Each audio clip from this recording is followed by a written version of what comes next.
Greetings, adventurers. You're listening to The Quiet Journeys of Professor Atwood with me, Professor Atwood. I'm glad you're here, and I can't wait to tell you about my latest journey. Don't worry, it's a safe space. I'll handle all the danger for you. I designed these stories to help you relax, chill anxiety, and go to sleep. Maybe they'll even put a smile on your face, even if it's a sleepy smile. So please, settle in, relax, and prepare to quietly drift off with me to parts known, unknown, and even some places in between. Comfortable? Very well. Let's get underway.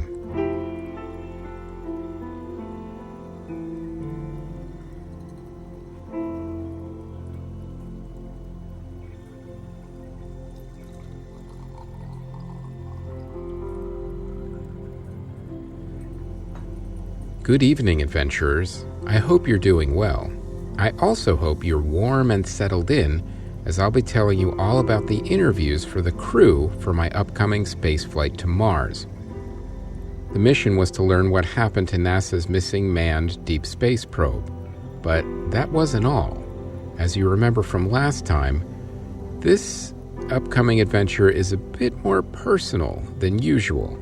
My son, Patrick, was on that mission. I had started the usual inspections and preparations for blastoff in my rocket ship, the Journeyman, as there was no time to lose. But preparation was key and could not be rushed. Going into space is not something you want to cut corners on. I mean, it's not like you could turn back around if you forget your keys. Now, Bradley was on his way back from Christmastown, where he was visiting his family for a much-deserved vacation. He took his new girlfriend, Dolores, our security officer/mercenary, with him, and they had a wonderful time. Dolores really enjoyed meeting the snowmen, who were actually quite friendly, and she ended up having an awkward conversation with a true emperor penguin. Now, these are not to be confused with the regular emperor penguins, which are indigenous to Antarctica. These are true emperor penguins who are slightly larger in physical size, but many times larger in ego. Anyway, the true emperor penguin, through the universal pantomime language, immediately insisted that Dolores bow to him. She politely passed, and the true emperor penguin seemed a little hurt for a moment, but then just asked for a snowmobile ride back home as he was lost. Dolores and Bradley kindly helped him get back home, and not unexpectedly, never received a thank you. But that's just how true emperor penguins are, and you can't take it personally. Anyway, Bradley and Dolores were on their way back, and I had briefed him on everything via email. Bradley said he would jump right in when he returned. I still had space crew interviews to get through, and I'll tell you all about them in a moment. But first, there are a couple things I want to mention. I'd like to nudge you to rate the show with a bunch of stars. Reviews are great too, but ratings with stars will awaken the sleeping algorithm. So please, rate the show and add some stars. If you want to add a review too, that's extra great as well. You know, I've said it before, it's always nice to read pleasant things about what we're doing over here. And don't forget to tell your friends directly about the show, and please, post it wherever you post about things. The more the merrier. Thank you, adventurers.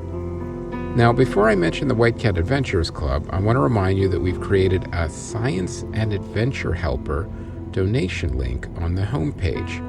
Just go to whitecatentertainment.com and click Donate for a one-time donation. Then you can do it whenever you like for whatever you like. You want to drop a 20 every few months? Great. Or if you just want to donate a little more one time or once a year, that's all up to you. Every bit of science and adventure help, well, helps. But if you do want more, there's the White Cat Adventures Club.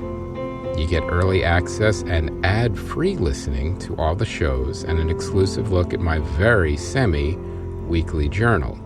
Science and Exploring is very expensive, and your support helps make it happen.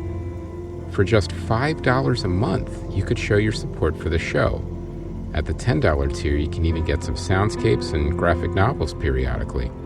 At $20, you get an exclusive t-shirt. So please go to patreon.com/whitecatentertainment and enjoy the access your way. All right, let's get back to the story. Now, I was about to conduct crew interviews, and I had gone all out to make my Site D library more comfortable. I turned on the gas fireplace and had a large pot of hot tea ready to go.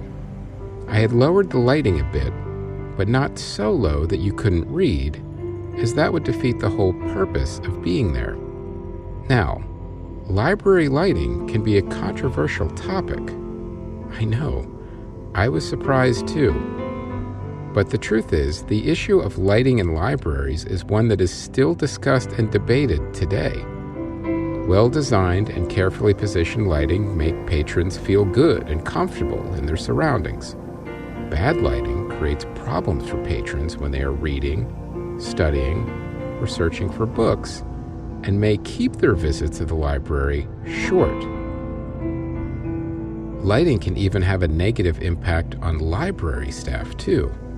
If poor lighting harms the ability of the staff to function, which can happen if lighting creates glare and heavy shadows, the library is likely to be unpopular. Which is very sad. You never want a library specifically to be unpopular. A library with insufficient or poorly designed lighting is not welcoming. Now, this is true, but I don't want to overstate the importance of lighting here. I mean, soft, puffy chairs and the friendly faces of librarians go a long way to making people feel comfortable in libraries, even if the lighting isn't perfect. And that's a fact. Now, the coming of the electric light into society had a huge impact as well. Electric lighting was not always around, of course, and early libraries had to function without it. The dawning of the electric light caused a huge impact in the library itself. This 19th century innovation changed the library and other public places from relying on natural light to a technology that could work no matter what time of day. Before the electric light, the library was so dependent on daylight that the sun determined its operating hours. Other technologies before the electric light were too unstable. Open-flamed lighting was just too risky because of the obvious fire implications. Books can't be near open flames. I mean, one accident could destroy the whole building and its collection. Now, there was gaslight technology available, though, before electricity came around. It created light in dark spaces, but it was not a stable source. The issue of carbon dioxide poisoning, since its light was fed by natural gas to keep it running, was a huge problem. The issue of intoxication by gas and the instability of the gas, which could result in explosions, led quickly to the popularization of electricity. I mean, you certainly don't want to be poisoned while reading the Canterbury Tales. So with the advent of the electric light, all of these aforementioned problems were gone. There was not an issue of death by explosion, as with the gas light, and no more dependence on just natural light. Now, the library could be open at any hour, which created more access to information for the patrons. In an interesting twist, with books produced in the 19th century, they are the most susceptible to electric lighting. Books were in high demand during the 19th century, so to keep up with the desire of people, manufacturers turned to cheap ways to increase the output of books. This cheap process is now failing under the pressure of modern lights, which can be traced back to the invention that changed libraries in the 19th century. So you just need to be more careful with older books, so keep that in mind.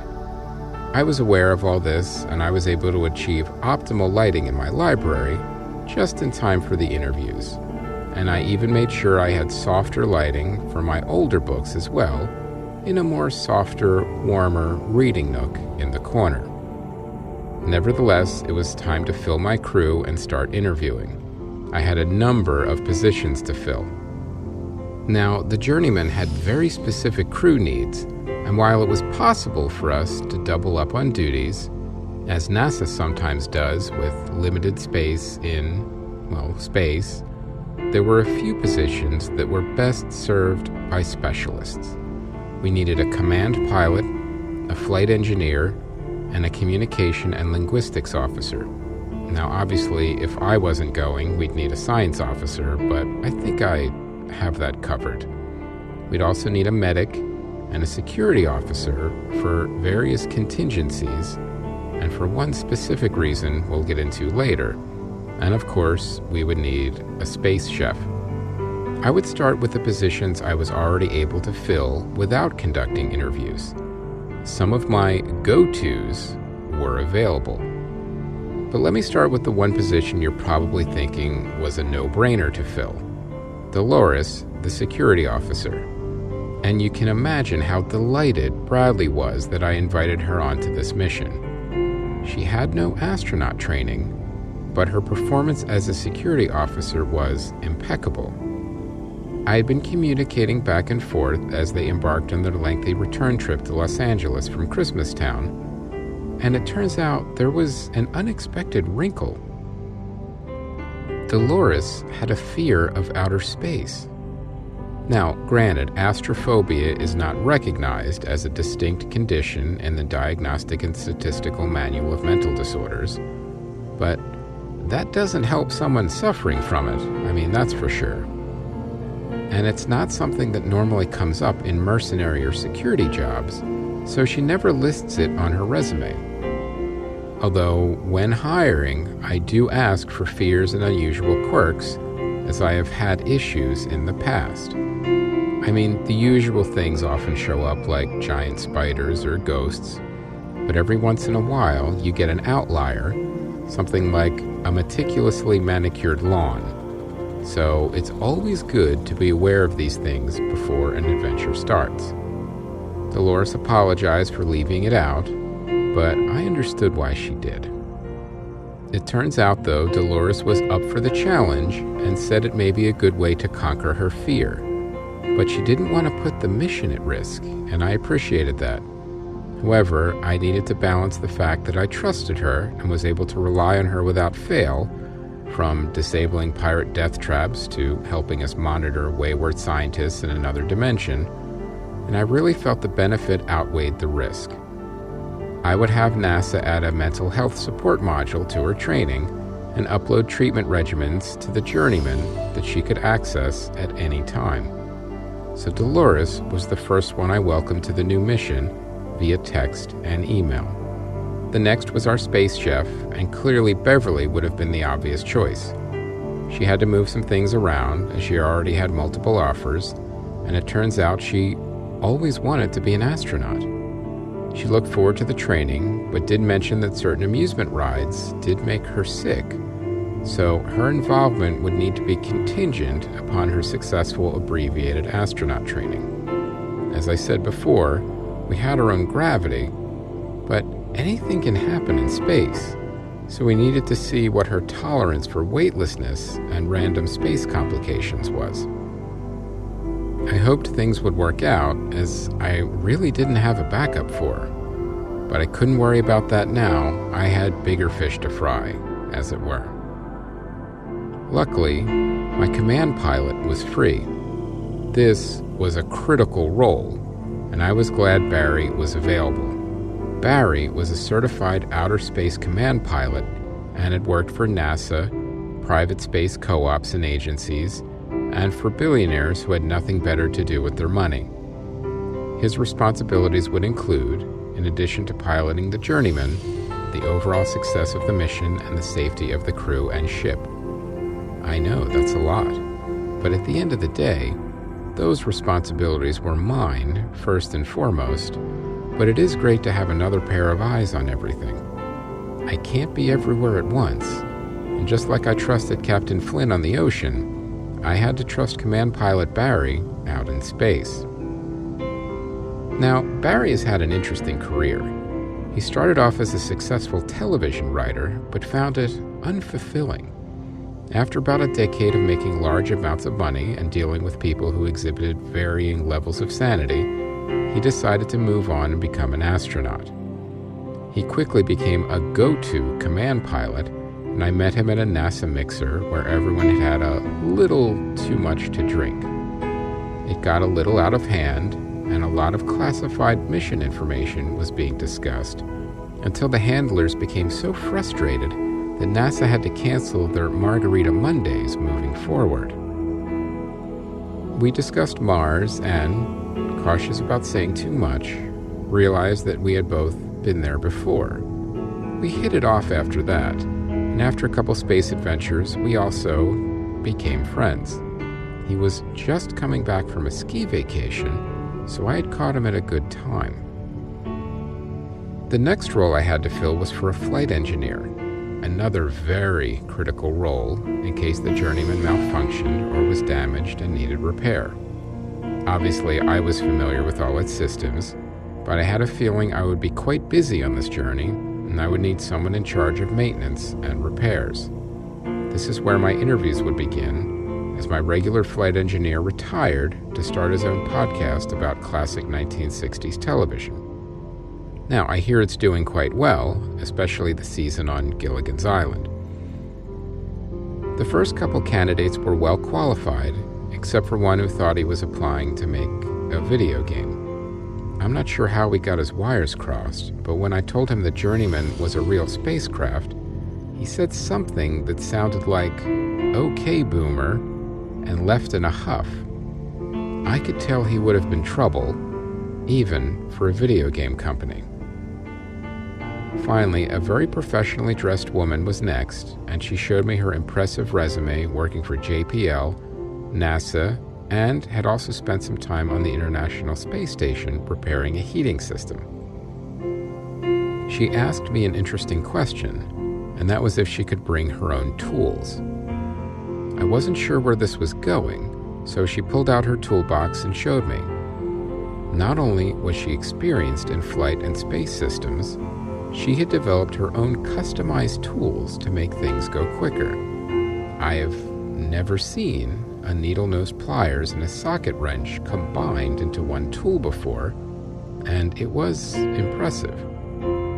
She said her name was Kara, and that I shouldn't take her word for anything and to check any of her 20 references at random.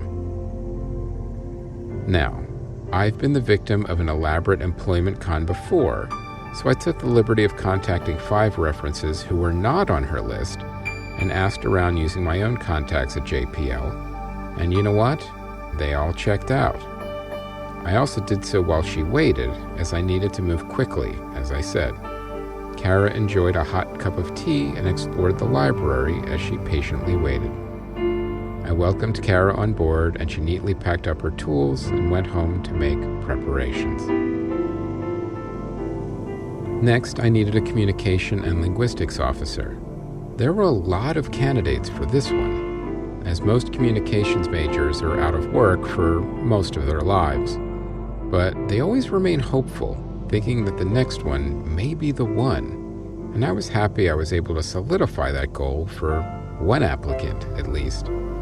All the candidates were qualified, but the last one, Stephen, not Steve, as he was very quick to point out, said he loved language and communication in all its forms, spoke 5 different languages, was fluent in UPL, the Universal Pantomime Language, and said in his spare time he was also inventing his own language that would have a larger and broader emotional range than existing languages today. I told him that was a very noble goal and was impressed on how he spent his free time. I hired Stephen, not Steve, right on the spot. Lastly, I would need a medic, but hopefully not need a medic, if you know what I mean. Thankfully, we didn't really need Charles too much on the last adventure, but like I said before, better to have a medic and not need one, rather than need a medic and not have one. Charles was with Captain Flynn on the Amazon, and would not come on an adventure without him. And plus, I needed a bit more specialized skill set, so I had to interview for this one as well. There weren't that many applicants for this position, and while they were indeed all qualified, I went with Aaron, who was a retired medic from the Air Force. Sure, he was a little older, but his skill and experience couldn't be beat by the younger candidates. Plus, he had an eye patch, and whenever someone has an eye patch, there's always an amazing story behind it. Turns out there was, and it involved a covert mission to the North Pole, some Soviet spies who were on the run, and a few true Emperor penguins. He said the whole story is a lot longer. I told him we'd have time on the journey to Mars for him to tell it. I had my medic. That was it for the positions I needed. However, NASA was also sending over a mission specialist, and I can't say I was completely on board with the idea. They insisted, so I didn't press it too much. But I would still need to interview her. The last thing I needed was another hidden pirate, because in space that can get even more complicated very quickly. But when Janet arrived, she was very cordial and friendly, and I took a liking to her. She said that while I had the broad strokes of the mission, she would fill me in on the details on the way. But she did neglect to mention what her actual mission specialty was, and I had a feeling there would be some tension between her and Dolores, who had a nose for subterfuge and would not be pleased about any information on her mission being deliberately hidden or left out. I mean, obviously, I wasn't happy about it either, but I knew how government agencies worked and wasn't surprised. There's always another shoe to drop when you're dealing with the government, so the only question would be when would this other shoe drop, where, and how big it was. Okay, well, that's a few questions, but they usually all get answered at the same time. Now that I had decided on the crew, they would all need to become space-ready in a hurry. Granted, some already were actual astronauts, but some, like Dolores, were not. I spoke with NASA about some abbreviated training since we were still on a clock and all the astronaut training programs needed to be truncated. Now, this was less of an issue on the Journeyman, with our artificial gravity and extra accommodations for comfort, so there was a lot of zero-gravity living space adjustment, isolation training, muscle atrophy, and spacewalk training we could just do a cursory pass on. And if anything unusual did arise, there were enough fully trained astronauts on the crew who could handle it. That's one of the benefits of having a NASA mission specialist, I suppose. Now, astronauts have a very interesting history. An astronaut, from the ancient Greek astron, meaning star, and nautes, meaning sailor, is a person trained, equipped, and deployed by a human spaceflight program to serve as a commander or crew member aboard a spacecraft. Although generally reserved for professional space travelers, the term is sometimes applied to anyone who travels into space, including scientists, politicians, journalists, and tourists. This is, how can I put this? Incorrect. Astronaut technically applies to all human space travelers regardless of nationality.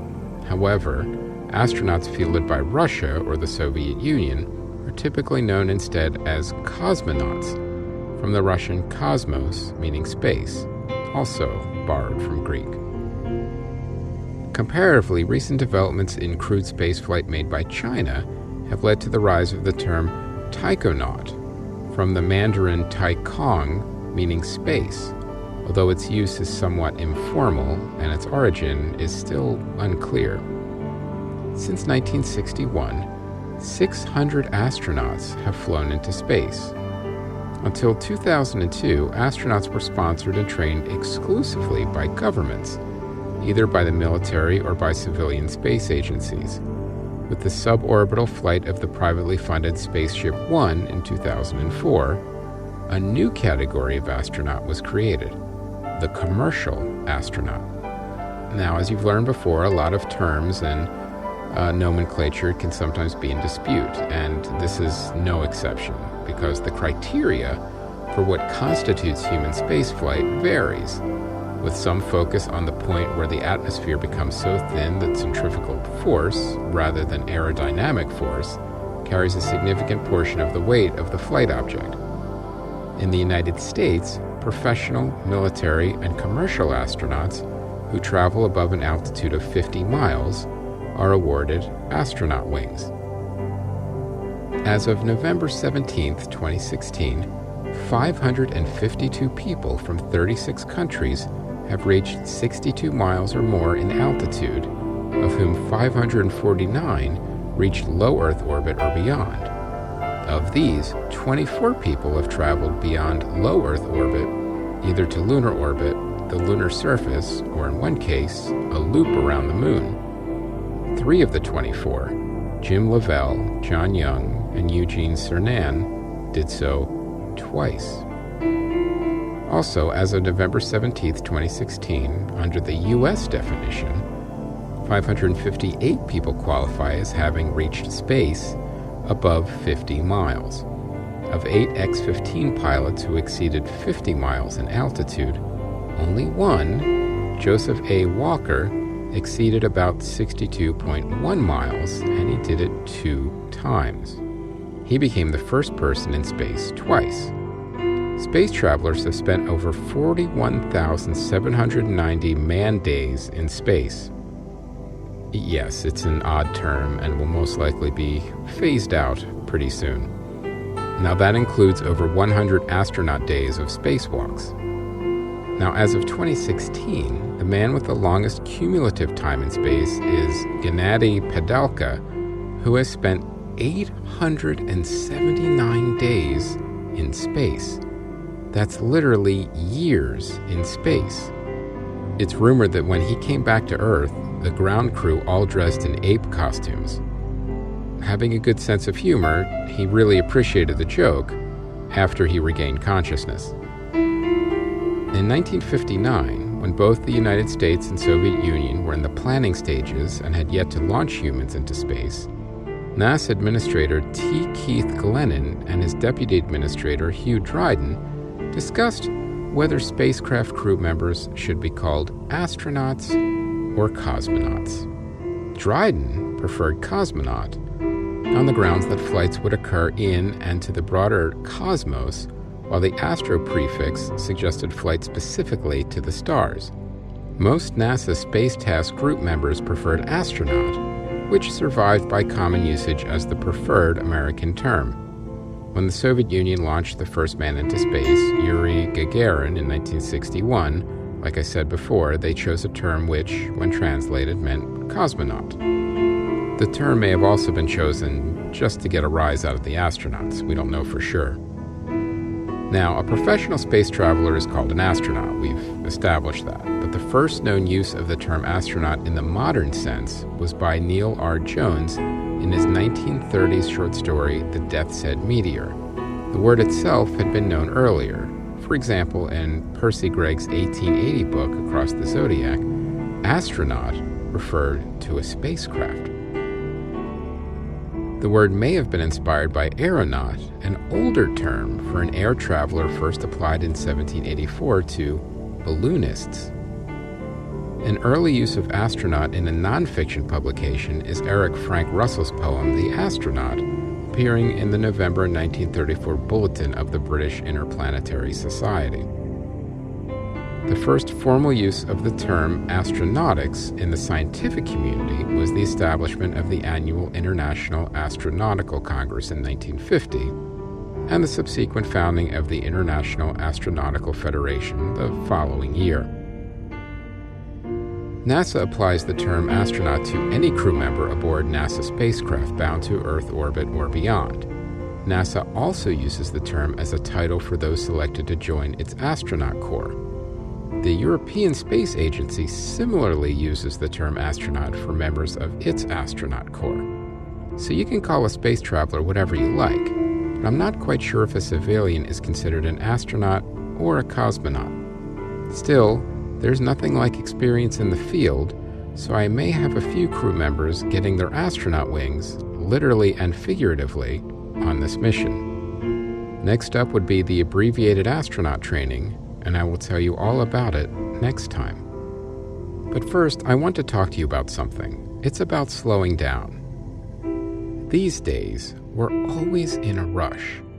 We wonder if we'll get something done or in on time, or if we don't, we'll miss out on something.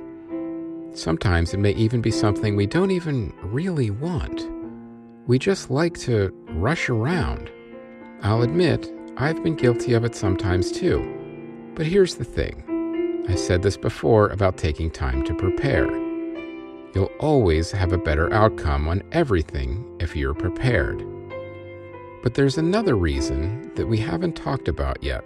When you take that time to prepare, to pack the extra clothes, the flashlight, the compass, and the wolfsbane for various reasons, you're doing something else. You're slowing down and taking the time to mentally prepare for something. It's important, as an adventurer, to prepare the body and the mind for any journey. So take the time, slow down, and give yourself a break as you prepare for the next adventure. Hopefully you won't need the wolfsbane, but you'll be glad you have it if you do. Good night, adventurers.